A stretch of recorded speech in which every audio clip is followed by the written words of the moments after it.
I just want to welcome everybody online and in 340 of the Earth and Planetary Science Building.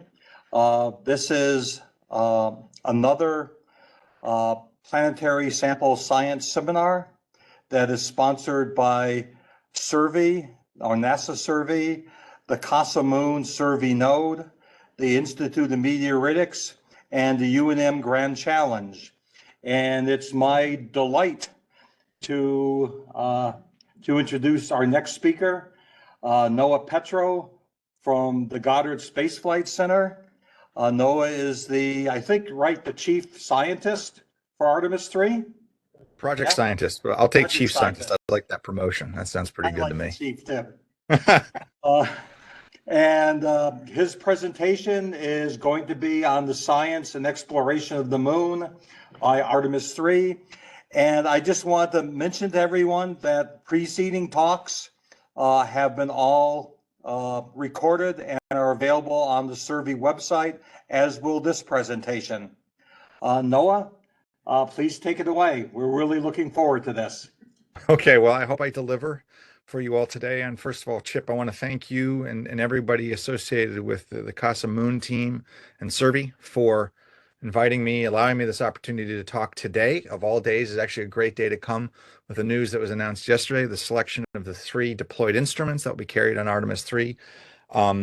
We've crossed now a milestone where we have more or less the scientific complement of the Artemis 3 mission defined. And I'm thrilled to have some time here with everybody today to talk through the science and exploration of the moon with Artemis 3. And what I want to do is basically walk through some slides I prepared, but also answer questions. I know that the folks that are on the call here may have a number of questions, and so I will pause periodically to open the floor for discussion, and hopefully we'll have some time at the end. I do want to acknowledge two people who have really helped me with the presentation today. And you'll see how I've structured the talk is really wrapped around the different mission phases that Artemis 3 is going to be going through. And so part of what I talk about is the science of the South Pole, the composition of the South Pole. And for that, I use several slides brought to you by Dan Moriarty, who presented a few weeks ago at LPSC on some work that he's been doing looking at the South Pole. So I want to acknowledge him right out of the gate. And Uliana Gross provided some slides that we'll talk about towards the end of the presentation on preliminary examination and what we can start doing to think about the samples that we're going to be getting. It's one of the benefits of being the project scientist is that I can call on a lot of favors. Unfortunately, we have a really robust science team that is stood up to support Artemis and Artemis 3. So if there are questions, feel free to, I think you can raise your hand in the chat or just speak up. I'm happy to take them as we go along here today. One thing in thinking about LPSC that I really want everyone to start with thinking about, we just had LPSC a few weeks ago. LPSC in 2027 will probably be the first time that we get to talk about results from Artemis 3 publicly. Artemis 3 right now slated for September of 2026. Maybe there'll be some things presented at AGU that year, but I really think LPSC in 2027 could be the first opportunity we have a real chance to talk about the full spectrum of science that's done on the mission, some very early PE results. And then looking forward to 2028 and LPSC, then I expect that we'll have results coming from the community, the broader community, in looking at the samples that we've returned. And so, as folks start hopefully getting more and more excited about Artemis and Artemis 3, you can start looking towards some, relatively near-term milestones for when the science of Artemis will be shared with the world, not only during the mission, but as we come out of the mission. So once again, thank you for your time today. In looking back at Chip's presentation a couple, I guess at this point, months ago, where Chip, in the kickoff to these discussions, talked about ANGSA and what he pitched ANGSA as being way back in January 31st as a low-cost sample return mission for the 21st century. And Chip talked about how, as part of the ANGSA initiative, we were able to integrate remote sensing data, orbital data. We had the boots on the ground perspectives, working with Jack Schmidt to look at what it was like to be at the surface, collecting those samples, particularly the Station 3 core tube, but bring those samples into the era of modern curation and modern approaches to preliminary examination and all of the sample analyses that come after that. We also, in preparation for the science of ANCSA, looked at everything we've learned since Apollo concluded and incorporated those thoughts in what we brought to bear on those ANCSA samples. At the same time, also looking towards what are we doing now and how does that feed forward to the next generation. And Chip's presentation, I thought, really set a great stage, not just for what ANCSA was, but what for I hope Artemis 3 to be. So for what I hope today to be is, I can't think we're going to claim Artemis 3 as being a low-cost sample return mission, but it's going to be more bang for the buck than we can even expect for the 21st century.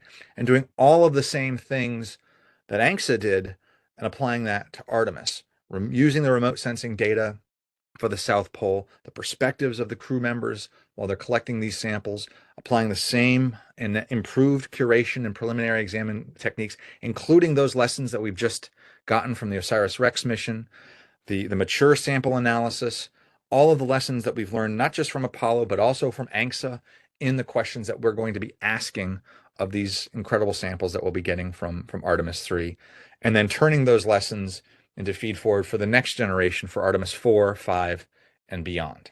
So that's my kind of mantra, really, is going into Artemis 3, is doing all of these things so that we get the most scientific return from this mission, but also are well prepared for subsequent Artemis missions, starting with Artemis 4 and beyond.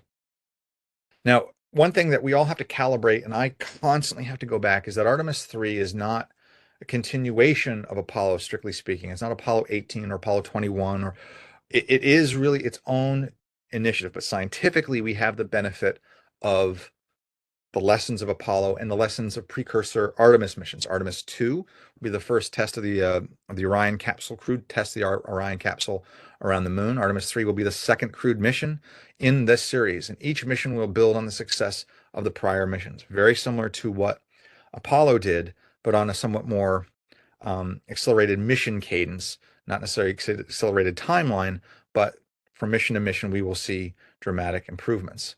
But the question I keep asking myself, I ask members of the competed geology team, and I'll ask the members of the community here, is what do we want Artemis to become?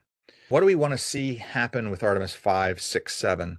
Because we really do have an opportunity to inform what those missions do, what they look like. And I'll talk at the end of the presentation here about how we might bring that to bear. Okay, so, I like to start my presentations about Artemis and Artemis 3 about what it is we're actually doing. And it can be very easy to get caught up in all of the details, the day-to-day grind of what we're doing. But Artemis 3 is going to be a remarkable mission in the numbers of firsts that we will be attempting. There is a recent Aerospace Safety Advisory Panel report that lists out all of the firsts that will come from Artemis 2 or 3. I highlight in green some of the ones that are most pertinent to the surface science, the surface EVA components, the ones that may have the most direct impact of what we get from the surface. And as a reminder, we're going to be testing out, spacesuits, new spacesuits in the lunar environment for the first time. We're going to be using new communication systems and integrated communication systems for the first time. We'll be performing the first crewed landing at the challenging South Pole site. Now, I would believe, of course, that the South Pole presents its challenges in the lighting conditions, in things that we can control and we can't control lighting, but can understand and quantify.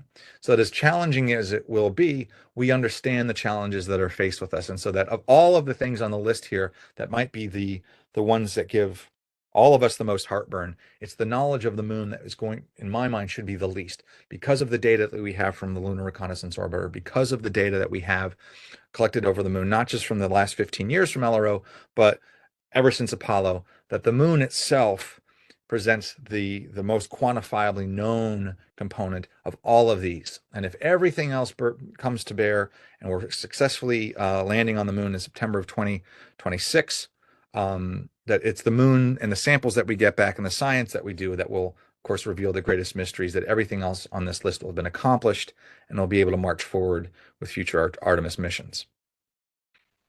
As a sort of a graphical reminder of what this mission looks like, I always like to tease Barbara Cohen that Artemis 3 is the easy of the two missions because Artemis 4 will introduce the use of the gateway. Artemis 3 will send four crew members into cislunar space, into this near rectilinear 6.5-day orbit around the moon. If I find the highlighter here, I can kind of point out where that is. That all of the components effectively after launch and getting into lunar orbit will be new for Artemis 3, building on the successes of Artemis 2. 2 crew members will remain in this lunar orbit, while 2 members descend to the surface in the human landing system in SpaceX's Starship, landing on the surface, remaining there for roughly 6.5 days before taking off, rendezvousing in lunar orbit, transferring to the Orion capsule, and returning to home several days later. If all of the steps outlined here, 1 through 19, work successfully, we'll be having one hell of a splashdown party for weeks in October of 2026. The first, third, and fifth rounds will be on me. I just wanted to introduce a little bit of who the people who are doing this are. We have the competed side for Artemis 3. Everybody by now is probably familiar with the geology team, led by Brett Denevi, and joining us here today, Lauren Edgar, her deputy. Yesterday, we announced the 3 deployed instruments, LEMS, LEAF, and LDA.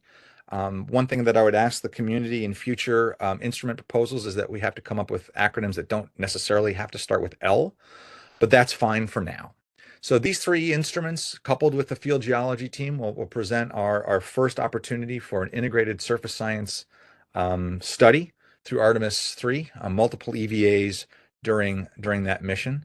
We have a number of other components of the Artemis 3 science team. We have an imaging group that's based out of JSC, curation, of course. I'll talk a little bit more about that.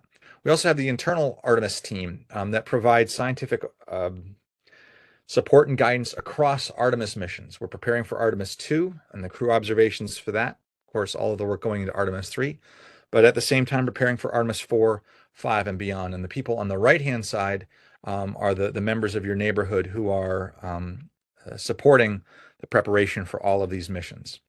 And as I'll say at the end, again, we expect that competition will take place for the Artemis 4 deployed instruments, as well as the Artemis 4 geology team at some point in the not too distant future. We'll also be looking at future opportunities with lunar rover, instruments to be deployed and used on the lunar rover, and other opportunities for getting our science onto the surface of the moon. We'll also have participating scientists joining about a year before launch, and so looking very forward to bringing on a much more robust team complementing the skills that we've already added through our participating scientist program. Okay, now just as a quick kind of view of the types of things that have to happen for our science team, this is one of those messy NASA charts. Trust me, this is the least of the messy versions that I've made of this. We have our science team, the big gray box. It may be gray, but it's full of colorful people. We have our geology team, deployed instruments, the imaging team. We'll have participating scientists, astrophysics, heliophysics representatives from headquarters. We have representation from the biological and physical sciences, as well as a robust curation team. We'll be making orbital observations as well. We should never forget that those 2 crew members that are going to be orbiting the moon will have opportunities to look out the window and tell us what they see, using that unique perspective of the near rectilinear halo orbit. And of course, the operations staff that will be enabling all of the science to occur while we're on the lunar surface. We also have representation supporting EVA hardware, that's spacesuits and tools, as well as the Artemis geospatial data team that is preparing the products that will be used to implement the surface EVAs. We have folks who are supporting science, whether it's through the development of software, and I see at least 2 members of our software team who have joined us here today, Ben and David. Those that are providing the training, not just for crew members, but for flight operations division. Those that are going to help us navigate while on the surface of the moon and understanding the requirements for making sure crew members end up where we want them to be, as well as the folks that are going to help us archive the data, serve the data, store the data, and share the data, and our public affairs and communications teams. So, Artemis science is sort of briefly described here, but you can see that there's a lot that goes into it. I know that most folks on this team are probably most interested in what comes out of that top right box, the curation support. But between the geology team, the software team, the imagery team, all of these components feed together in getting us the samples, getting us the science that we want from this mission. So one of the things that I've learned in my time working on Artemis 3, and if you forgive me for a second, I need to text my 13-year-old son to remind him to make sure that he's taken the dinner out of the stove so we don't burn our chicken. Um, is that we are in multiple mission phases as this goes along. We're all used to the ideas of, phase A, B, mission, so on and so forth. The way we talk about Artemis 3 is really that we're in the mission preparation phase. Right now, through launch, we are preparing for the mission. Mission execution phase comes in the time where we're flying, not just the time that we have crew members on the surface, but really everything from splashdown through recovery. And lastly, through the post-mission assessment, the time where we take a look at what we got, what samples have we collected, starting with PPE, what data have we collected, and beginning the archival process from that. The science teams will be writing their reports. I'm going to be focusing on these two mission phases, the mission preparation phase and the post-mission assessment phase for today's presentation, largely because that's where we have the most material to share right now. What are we doing to prepare for the mission? What are we doing to prepare for the outcomes of the mission to basically summarize and bring together all the amazing science that we've done as part of the mission. I will say that in a few months, the Jet 5 field test will be conducted out of the Johnson Space Center, as well as a field component in Arizona. And so, the outcomes of those jet tests, of which many people on this call are participating, really will give us the most insight into the operation of the mission, that middle mission execution phase. So I think we should look forward to some jet results when we want to talk about mission execution. Okay, so let's start with our discussion on the mission planning phase. Where are we right now? What are we doing to prepare for this mission? And ultimately, we've all been preparing for this mission, maybe since December of 1972. Of course, we are going to the South Pole of the moon. We're going to an environment that is very exciting, exciting in some challenging ways. We have, the wonderfully complex illumination conditions of the South Pole. We're all familiar with Apollo sites where you have 14 and a half days of sunlight, 14 and a half days of darkness. The places that we want to go at the South Pole may get 20 days of sunlight, 8 days of darkness, followed by 5 days of sunlight, followed by 10 days of darkness. The illumination conditions of the South Pole, while complicated, are predictable. We understand them and we know where we can go. Several months ago, or at this point, almost over a year ago, we released the announcement of the Artemis 3 candidate landing regions. These are 13 regions near the South Pole of the moon, within which are multiple candidate landing sites, areas that we think we can go. What does it mean to be a landing site? Well, those are areas that satisfy the mission criteria of having solar illumination as well as Earth visibility at the same time the mission is executed, those 6.5 days of Artemis 3. So within each of these areas are multiple safe landing sites. We are going through the process of understanding exactly where at any given launch window we can go. And with that information, trying to down select to a handful of sites that we can begin training for.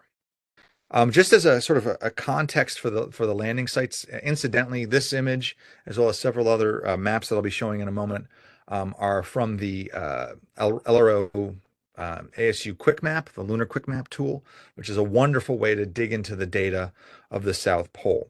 Now, hopefully over the next several months and years, folks will get much more familiar with each of these candidate landing regions as we, again, march towards the down selection of a handful of landing sites that we'll be considering for Artemis 3.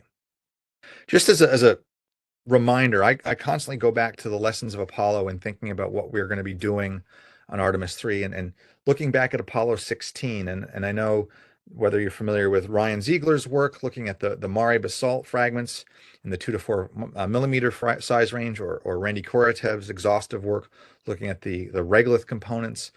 We're familiar of this notion that there can be non-local material introduced to the regolith. The map at the right shows basically a 250-mile radius circle around the Apollo 16 landing site, effectively the distance to the nearest mare. The fact that 250 kilometers away from the nearest mare, we begin to see Mare basalt fragments, for me, is an encouraging sign and a hypothesis that we'll be testing at the Artemis sites, at the Artemis 3 site, in preparing for what we may be able to sample at the South Pole. I think this is going to be a very informative form of context. Again, this is the Artemis 3 candidate landing regions.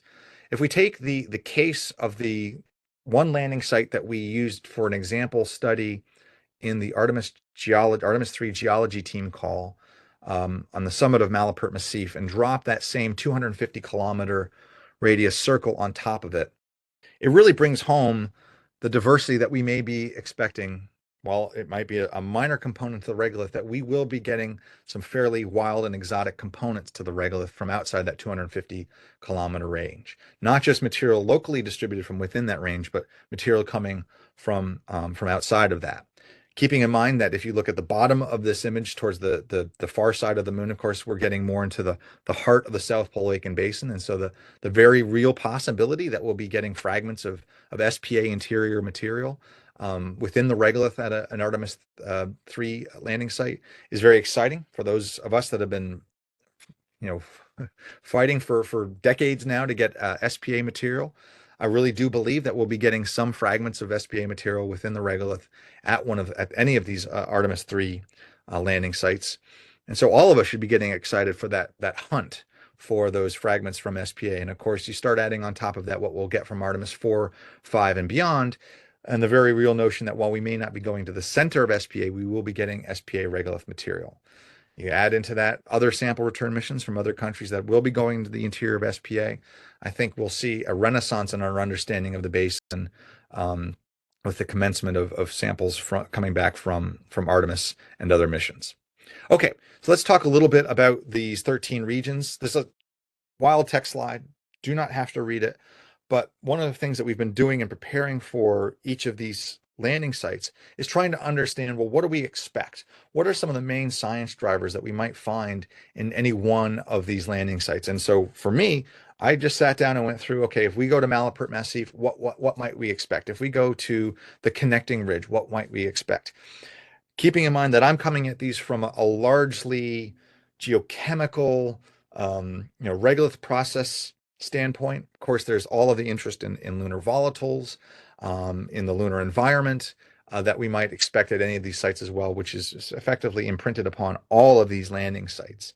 And so, I'm very excited as we start down selecting landing sites to kind of dig more into what we'll get or can expect at any one of these landing sites. But I would encourage the entire community in looking at these landing regions to do the same exercise. If we go to the Hayworth landing site, what might we expect there? Because just because these are candidate sites for Artemis 3 does not mean that they cannot also be considered for Artemis 4 and beyond. So I think it's a good exercise. It's a worthwhile exercise for the community to start really digging into these landing regions and coming up with hypotheses that can be tested at any one individual or multiples of these sites. Last year there was a geologic map of the South Circumpolar region by Krasnolnikov et al. And this was really one of the first large-scale remapping efforts of the South Pole since the 1970s. And in doing so, I think that's a really nice stage for what we can expect. I've been talking publicly about the Artemis sites, setting the expectation that depending on where we go, the crew member that steps out on the surface first will become the first person to step on ancient lunar terrain, 4 billion-year-old terrain, and will become one of the first people to ever walk on surfaces that old. We have a real opportunity with this mission to really begin to disentangle what was going on in the earliest history of the moon, at least that's preserved on the surface. Of course, it's a complex history. An earlier paper by Cannon et al. Looked at the stratigraphy of the South Pole, the continuous bombardment effects of large craters around the South Pole, have done a stunning job of distributing ejecta, their own signatures around there. So disentangling this complex pattern of ejecta from smaller craters, ejecta from SPA, and what it means we'll be collecting is something that we will be doing in great effort as we down select these landing sites.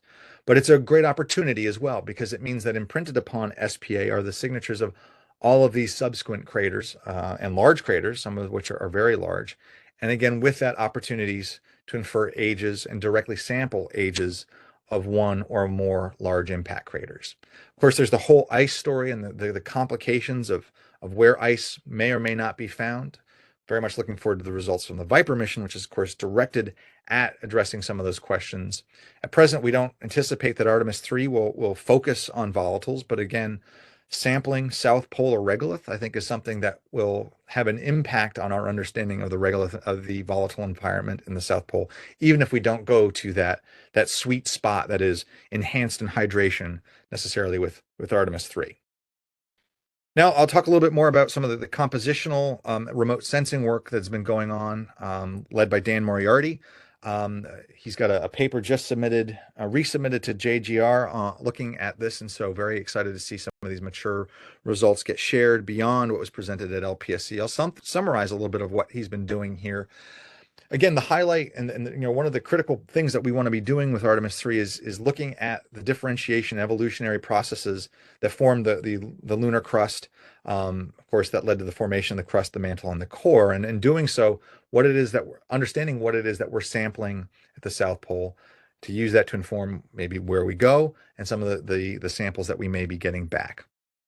So Dan talked within 15 minutes at great length about some of the expectations. Of course, we know that there are these wonderfully bizarre dichotomies between the near side and the far side. And of course, the South Pole sitting on the rim of SPA, sitting really between this boundary condition between what we see on the far side and the near side, presents us with some very interesting opportunities, potentially getting back to, what were the components of the initial lunar crust, what's been reworked since then. Of course, at the right, we have a map of the Kaguya spectral profiler derived product, estimating the fraction of plagioclase in the surface, and we see subtle variations across the region. Some areas with upwards of 90% plagioclase, some other areas getting down into the mid 80s. So we do expect to have a plagioclase dominated regolith, but it's that fraction from afar, from within SPA or other locations, that may be adding some spice to the flavor of the South Pole. Of course, we're familiar with the distribution of thorium across the interior of SPA, and the Artemis 3 candidate sites all straddle that transition from the high thorium interior to the low thorium exterior.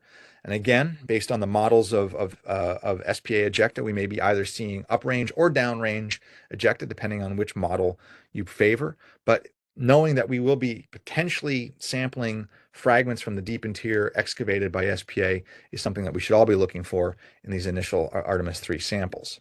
Of course, other remote sensing data sets. At left, we have our lunar prospector iron estimate, and that, I guess now, feature that I embrace, this gradual decrease from high iron inside of SPA outwards, which really transects these 13 candidate regions.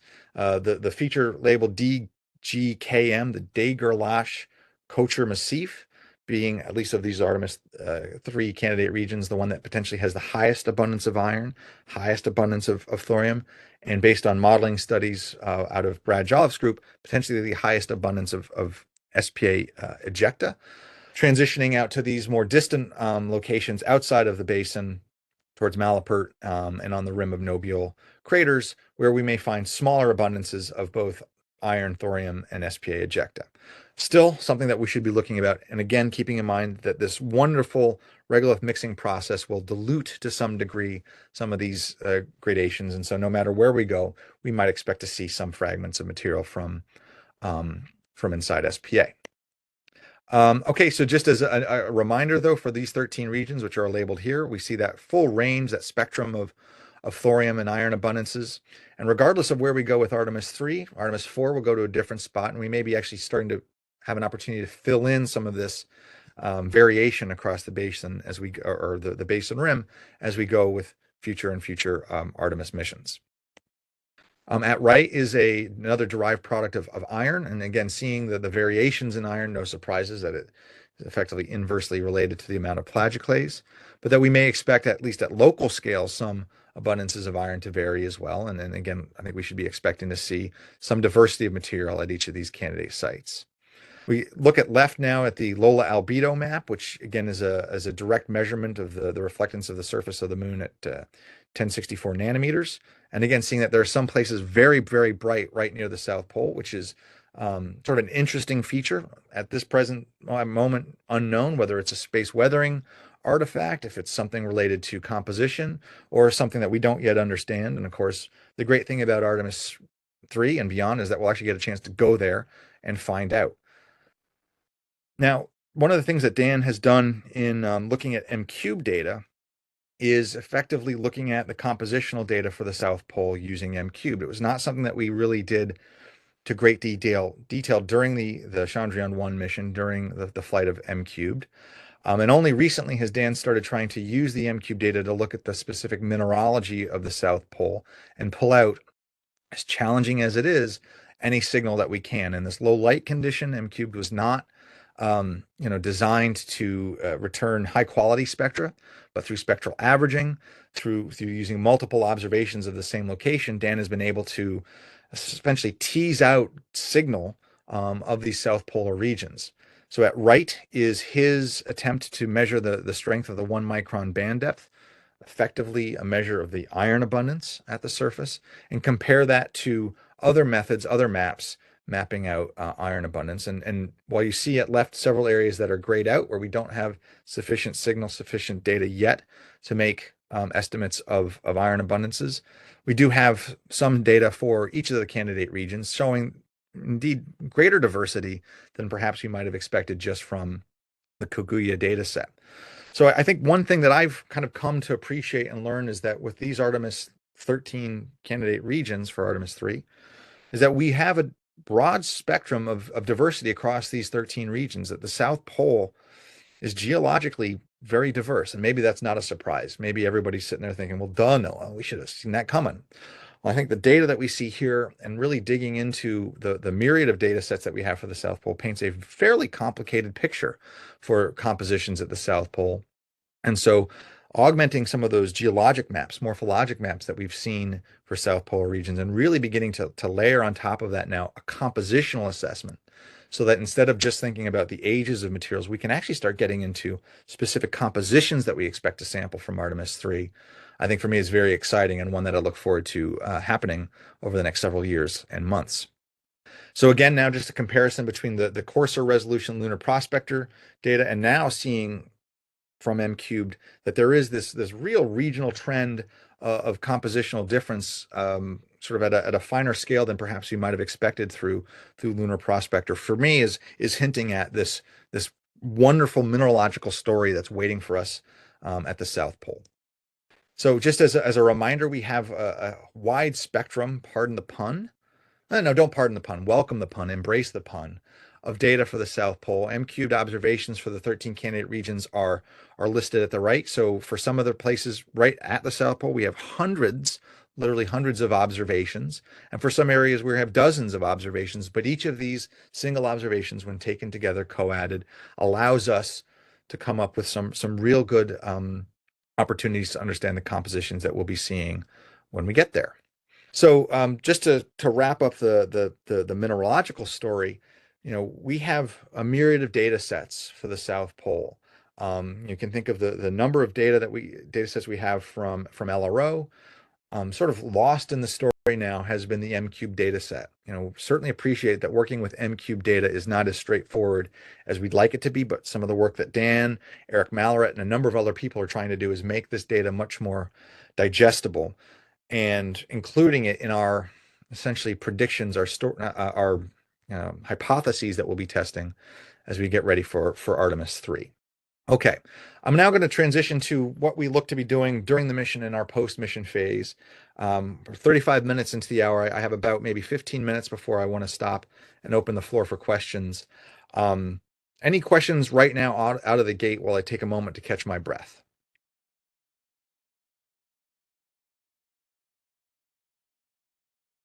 All right, hearing none, this is where I do my best Uliana Gross impersonation. I'm not actually going to impersonate Uliana because I respect her too much, but I am going to use some slides that she's prepared to talk through what we anticipate doing for preliminary examination. And so I will take the blame for any mistakes that I make, and I will take any arrows that come from things that I misstate here. But I do want to at least get this community and the broader science community excited and ready for those samples that we're going to bring back. So, you might For those that know me well, first of all, I apologize. But for those that know me, might think Noah Petro is the project scientist of a sample return mission. Where have we gone wrong? Well, I hope after the next 10 minutes or so, I can assure everyone that my enthusiasm for getting samples back is probably second only to Uliana's and maybe Chip's and maybe Jose's and certainly Justin's. Mine is certainly in the top 10 of excitement for getting these samples back. Because with these samples, I know that we will be able to not only rewrite our understanding of the moon immediately with the samples we get back, but that they become the gift that keeps on giving for future generations, just in the same way that we use those Apollo 17 samples in the ANXA initiative to essentially reignite lunar sample studies. That Artemis 3 samples will do the same thing. Curation is quite simply designed to maximize what we get out of the samples. And that starts at the moment that the sample is collected, understanding what is the context that that sample represents, when and where it's collected, and preparing that documentation of every step of the way and bringing those rocks and rock samples back home. That we want to be able to interpret the data correctly, that what we're looking at when we look at a sample is telling us about the sample and not some contamination, not some other effects. And that by having that thread, that story from sample collection to getting stowed at the curation facility, that we understand what has happened in each step of that process. We also want to make sure that these samples are available for future generations, that they're ready to be studied, that they're ready to be preserved, but that they're also that every step of the way, what has happened to those samples is documented and known. So that there's no questions about, well, what was the maximum water content that this sample was exposed to? Well, we know its trace, we know its history from collection to curation. Apollo 17's ANXA provide us this great opportunity to effectively, relearn how to do this with modern analytical techniques using this remarkable sample. I don't want to get into the ins and outs of ANXA. Chip did an excellent job with that back in January, but really understanding that now that we're in the 21st century, that we're able to do not just more with the samples, but that we're able to generate a huge volume of data for all of the samples before they're even touched is really remarkable. It's going to add this incredibly valuable context to all of the sample studies that come out from Artemis 3 and beyond. Where does curation start? Well, the curation lead takes everything from the planning stages of understanding what do we need today to get ready for the mission, what is happening during the mission, what is happening with the collection of the samples, how are these samples being documented, what do we know about them before they're even picked up, all the way through the recovery, transport, and getting them into the lab and prepared for preliminary examination. So, curation doesn't just start with the moment the samples splash down. Curation starts years ahead of time with preparing the facilities, preparing the equipment for those samples to come back. The curation lead, the Artemis curation lead, has been writing a curation plan. This includes everything that we need to know and be prepared for in returning those samples, whether it's what is the conditions of the curation facility, what do we expect to be collected so that we're prepared to receive them, what are the tools, what are the manners that are going to be used to collect and bring those samples back so that we know at every step of the way what those samples are exposed to, how we're going to go about moving samples from one place to another to minimize damage, minimize any negative impacts to the sample. And then what do we do once we get them into the facility and start kind of stabilizing them for long-term study. Perhaps most importantly, though, here is the last line is getting the information about the samples out. It does no one any good to have the samples but not talk about them. So the first rule of Artemis curation is to talk about Artemis curation and to make public our schedules, when we're going to share with the community what we've got. And one of the most important parts of that is the preparation of the sample catalog that is done in component with preliminary examination. We expect preliminary examination to take 6 months after we receive the samples, at which time we will share with the world effectively, the catalog of what we got. And everybody who wants to work with those samples should be getting their engines revved to be able to dig into, start analyzing those special samples. The curator will split off from preliminary examination to prepare for the next mission. There is this cycle, this wheel. It's going to keep on spinning as we go from Artemis 3 to 4 to 5 and beyond. And so, please have sympathy for your curators. They're going to be doing a Sisyphusian, if that's the right word. Sisyphus was pushing the rock up. Well, the lunar curator is going to be pushing the rock up and back down the hill, all the while curating those precious rocks for us to enjoy. The curation plan has requirements for everything from the preparation of the catalog. What do we need to have? How we operate the lab? What do we need to make sure that we include in the catalog and our databases so that it's easily digestible, usable by the community? And then also start getting ready for loaning these samples out and looking down the line at getting these samples into the hands of the community around the globe to really dig into what it is we've collected. There is a difference between the collection plan and the curation plan. I think it's important to keep in mind that there are differences in what these things are going to be doing. And so as you go along, as we get closer to Artemis 3, everyone should be, looking for more information shared from the Artemis science team on what these plans are, especially the timelines, because, I want the community to be as excited as we are for getting these samples back, and not just to get them, but to start digging into their secrets and learning what they tell. We have the incomparable Ryan Ziegler and the equally and even more incomparable Liana Gross as our Artemis curation lead and our Artemis curator. Each have distinct roles and responsibilities to ensure the best possible science out of the samples. This is the job that I am the most envious of, at least to a point, until it gets stressful, in which I am the most compassionate for, because this is going to be the part where everybody's looking over both of their shoulders, particularly Uliana, in getting these samples curated, examined, and out to the world.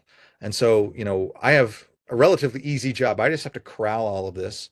Uliana actually has to go off and do it. And so, one thing that I want to ask the community is your patience, your forgiveness, and your support.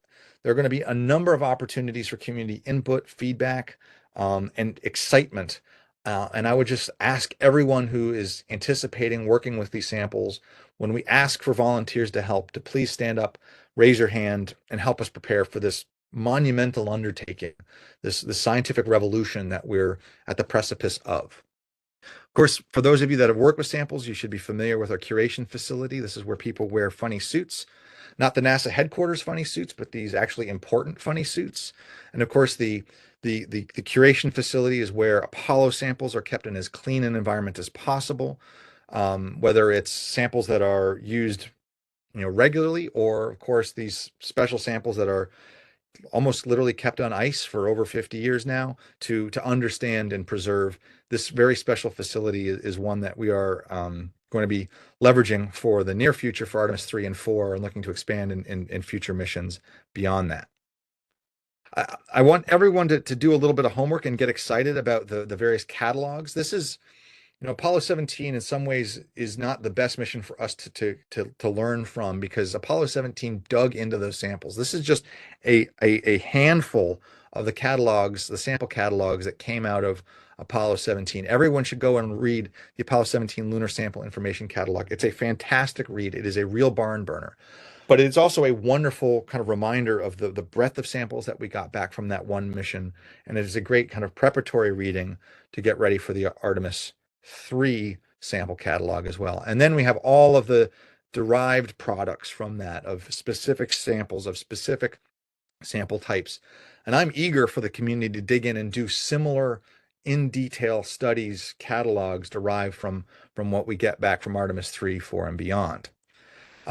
Everyone who hasn't looked at a PE catalog, I would encourage you to go off and do it. Of course, the Apollo 17 PE catalog goes through everything from overview to the mission, where the samples got back, what kind of containers they came back in, how we organized the samples, how we got the samples back, every step of processing. What were the processing environment in? What kind of studies were done to the samples? Preliminary information, not intended to represent all of the science that could be done, but effectively telling us the menu with which we have. What do we have on the menu of the samples? And so what we're going to be doing for Artemis 3 is, as best we can, recreate this information for the samples that get back, so that when the community's time to understand and study these samples come, they'll know what they can propose to work with. They'll know what we have. for me, I cannot wait to get our Artemis 3 PE catalog out. I mean, we obviously have a long way to go to get there, but this will be the product that everyone should pore over. This will be the product that everyone will dig into for decades to come because it will represent our best understanding rapidly after the mission of what we got. Of course, we'll refine it, we'll add to it, we'll compend it because we're going to learn more about these samples as time goes on. Just to equilibrate everybody's understanding of where we're going to be, this is the sample return mass of Apollo missions. You see this beautiful increase, and of course there was a marked stepped increase between Apollo 14 and 15 in return mass. Everyone should start be thinking about Apollo 15 size return samples. The return limit of 100 kilograms of return material, that includes containers as well as samples, suggests that we'll have an Apollo 15-like sample return mass with the mobility of Apollo 14. Of course, we will not have a rover on Artemis 3. We'll have astronauts on foot, but we'll be getting a plethora of samples. So the PE catalog, again, is going to be looking at about 77 kilograms, again, give or take, but I think we should be looking at about that sample mass. To put together this catalog is going to be a Herculean effort. This is going to require 6 months of work. This is going to require a lot of work to get this out in time. And so this is where we ask for community's patience and understanding as we go through over 120 samples and try to understand everything that we got. And this does not include time for surprises. For those of you that know the ANCSA surprises of extracting the gas and extracting the sealed core, there may be many surprises that we get thrown at us from Artemis 3. So this is a notional timeline, a notional set of expectations. I am actually very excited for the surprises because when we get surprised, that means we have an opportunity to learn something. And so, again, what we expect is that at the outcome of, or after about 6 months, is that we'll have a PE catalog ready to share with the community. Not expecting any surprises. If we have surprises, we may have to revisit exactly what we get out in 6 months. But I think everybody should be, circling that date more or less after splashdown for when we'll start getting this information out. Of course, at that first LPSC, as I started off with, March of 2027 will not be within 6 months of splashdown, perhaps, but we'll have some first looks, we'll have some first understandings. And so, everybody should plan on being on Waterway 5 or 10 or whatever it is for LPSC 2027, 2027 for some of those results out of Artemis 3. I look forward to Uliana's talk, and I will make sure she gets the full 15 minutes. Of course, how we conduct preliminary examination is going to differ based on the types of samples that we get back.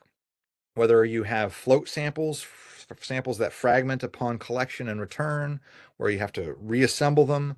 You get a rake sample with a myriad of different fragments, all of which will have a very specific approach to how we understand what is done from them.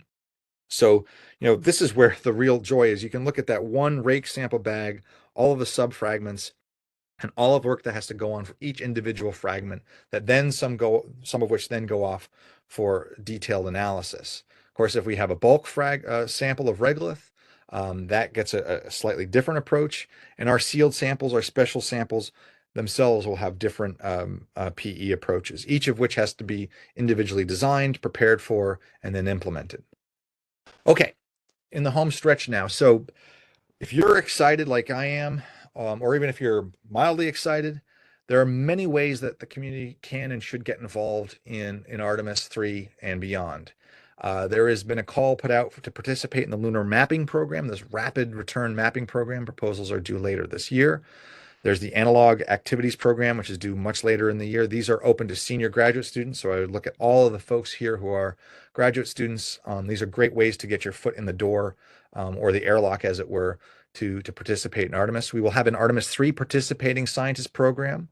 And again, what we look to for that is to fill in gaps and expertise that we have within the instruments and the geology team.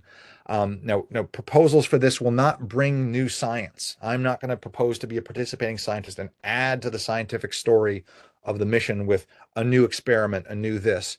But knowing that, we really do need to have someone who has this skill to support PE, to support data analysis of one of the deployed instruments, to bridge the geology and the deployed instruments. We can be somewhat creative in the skills that we're looking for Artemis 3 participating scientists. Just announced Artemis 3 deployed instruments. We're getting ready to announce Artemis 4 deployed instrument call, and so folks should be on the lookout for that. Eventually, we look to have opportunities for handheld instruments to be used by crew members to support the selection of samples, as well as instruments that will be carried upon the lunar terrain vehicle. There are a number of opportunities the community can provide input directly through the Lunar Surface Science workshops. League and XMAG will have a joint SAT on samples, specific action team on samples, and there's an upcoming National Academies of Science study looking at non-polar Artemis landing sites as well. So number of opportunities for the community to provide input beyond just emailing or having a kind conversation with myself or any other member of the Artemis internal science group. Just as a form of promotion, the LSSW is coming up. Obviously, in a few days will be the Artemis base camp discussion on April 3rd. We'll have an update from headquarters on May 23rd. There'll be a workshop on plume surface interactions, an area of interest across the Artemis enterprise. That'll be sometime in July, just before the Survey forum. And then sometime later in the summer, a biological and physical sciences decadal discussion. Now that BPS is part of SMD, we are looking to embrace BPS as part of the science story for Artemis 3, and working through their decadal is a wonderful opportunity to do that. So just to conclude here, I want to thank you for your time. Artemis 3 is not giant leaps necessarily, although it will be a giant leap. It is taking those first small steps that will lead to giant leaps through 4, 5, and beyond. And so I would ask everyone to think on, what do you want to see from Artemis 3? What are some of the things that you want to make sure that we get done on Artemis 3 so that we can be better prepared for Artemis 4 and beyond? There's my email address. And with that, I will conclude. Thank you so much for your time today. Great, terrific. Thank you very much, Noah. And can I take a question from online? Anybody have a question for Noah? Just raise your hand if you have one.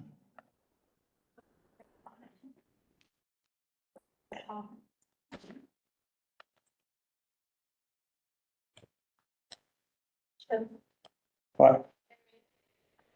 Okay, yeah, go ahead, Aaron. Sorry, I clicked the wrong thing. I don't have a question. Okay. I know. Hey, Aaron, I'll take that as positive feedback. Yeah, it was great. Thank you. Steve. Hi, Steve Simon here. Noah, you mentioned recognizing SCA material among the samples. Are there criteria in place for that, or is that to be anticipated? I depends on who you ask, I think, Steve. And that's one thing that I would encourage you and the community to start thinking through is, what are those criteria that we should or could be using? I know, so Brad Jolliffe, of course, is a member of the geology team. I'm sure he has his own thoughts on what he might expect SPA material to look like. I don't know that there's one single definition. What is it? When you see something, you know what it is, right? I don't know that we have certainly one clear-cut definition from what SPA material is. Is that going to be an impact melt breccia that has an old age, a compositional signature that matches or is similar to what we see internally? I think that sounds like a great paper, series of papers, great workshop potentially. How will we know SPA material when we see it? And maybe we won't know when we with Artemis 3. Maybe we won't have enough information. Maybe we'll take Artemis 4 samples where we start seeing a component that is common amongst the 3 and 4 that is different from what we expect the local geology to reflect, but must be material coming in from outside. That's a great question. I wish I had a specific answer, but I think it's one that the community, particularly the community, has been advocating for SPA samples for decades to really rally around and say, hey, here's what we think the criteria could or should be. Noah, this is Chip. I had a quick question with regards to LPSC this year. Yep. Osiris Rex was a just gigantic success. Well, Mhm. what I kept hearing from people at LPSC was, well, OSIRIS-REx could do it on such small amounts of samples. Mhm. Why can't Artemis do that? And so there seems to be potentially a perception issue, and I'm not sure how we can solve some of that. Well, that's, I mean, yeah, I mean, back to sort of Steve's question, what does it mean to solve it, right? We have to have an answer for that, though. Why do we think that we want more than a couple hundred grams of sample or a couple tens of grams of sample? Why is that important? I think we start building in diversity. I don't want to throw any shade at Bennu, but the moon is not Bennu. The geologic diversity of the moon is not Bennu. And those samples that they got back from OSIRIS-REx, at least what I've started seeing, was presented to LPSC, is they've got some good diversity, but we know that there is much more diversity on the moon. We also have the opportunity to collect different types of samples than effectively a grab sample of regolith, and getting larger fragments, what we can do with larger fragments. And when I say larger fragments, I mean larger than, the regolith, walnut-sized fragments. I'm not talking about bringing back basketball-sized rocks, although wouldn't that be kind of cool? But knowing that we have a different story to tell with the moon and with lunar samples than what we have through Bennu is good. I mean, heck, I suppose if you want to get 77 kilograms of Bennu samples, you just need a $53 billion mission and you could do that. Nobody wants a 53. Well, I should say, I'm going to be very careful. I don't want to say anything that's getting me in trouble. I'm going to say, I've said what I said. I won't walk back on that. But Chip, that's a great point. I mean, you had a paper from several years ago looking at what you can do with micro samples, and you can do a Right. lot. And maybe, the initial sample. Okay, so here's a quick side. We're all familiar with what the contingency sample on Apollo was supposed to do from Apollo 11 to 15, that initial grab bag. Let me just get some regolith. Let me get a few rock fragments in it and get it in there in case we need to leave. That's the Bennu example, is just, oh crap, let me get some stuff and get going in case, right? Yep. But we also now know that there's the opportunity to do more than that. And so if all we get back from Artemis 3 is that initial sample, what we think of historically as the contingency sample, in Artemis, we're calling it the initial sample now. If we only get the initial sample, that's where that comes to bear. Oh, what do we get? Let's do everything we can with a small fraction of material, the small sizes, but we have an opportunity so much more with larger, more complicated sampling. And I'm not trying to throw any shade at our OREX colleagues. They're doing heroic work, but it's an apples and baseballs comparison. I won't tell you what my preference is, apples or baseballs. So we'll have to Also, another question that somebody's asking, when you showed the list of potential opportunities, Mhm. you didn't mention any opportunities that people could be involved in, either from engineering perspective or the geology perspective in Gateway. Oh, okay. Are there opportunities in Gateway? That's a great question. And I should, this is not exhaustive. I may be exhausting, but this is not exhaustive. There will be opportunities for Gateway, for opportunities inside Gateway. There already have been opportunities for externally mounted Gateway payloads. I didn't include those in here, but that's definitely a shortcoming on my component. I will make sure that I find what those opportunities are and share that with you, Chip, to distribute as you see fit, because definitely we have to be considering what can happen on, in, and at Gateway with Artemis 4 and beyond. Okay, great. Are there any other questions that are online? Again, please raise your hand, and if I see you, I'll call on you. Nope, none here.